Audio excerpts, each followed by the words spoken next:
Nagu näete, siis täna ei ole siin Morris üksinda, vaid koos oma sõbranna Donnaga, kes on ka tuntud turukoer, kes tervitab siin kauplejaid alati oma sõbraliku oleku ja rõõmsa naeratusega. On ju niimoodi, Donna?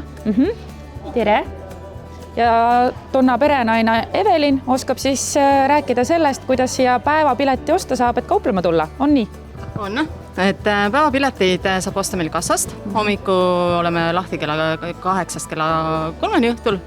Päevapiletid, kuupiletid, poole kuupiletid. Kuidas soovib keegi tulla kauplema? Täitsa uskumatu, et ma ette teavitama midagi ei pea, võtan kodust oma muusid kaasa ja tulen siia, ütlen üks päevapilet ja seisan ja müün. Jah, täpselt niimoodi, et kui on teada, et sa tahad varem juba tulla, võib ette helistada või tulla kassast infot küsima, et näiteks, et tahan tulla kolmapäeval müüma, et kas on kohta. Võib tulla ja ütleme, et on, palun väga.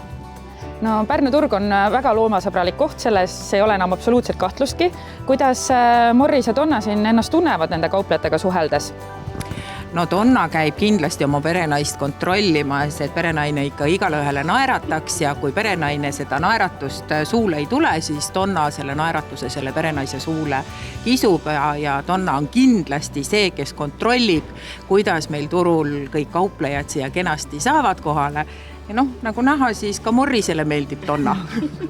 No mina ütlen omalt poolt täielikult teraapia koerad, nii et kui näete, astuge julgelt ligi ja küsige, kas tohib pai teha, ma usun, et lubatakse küll.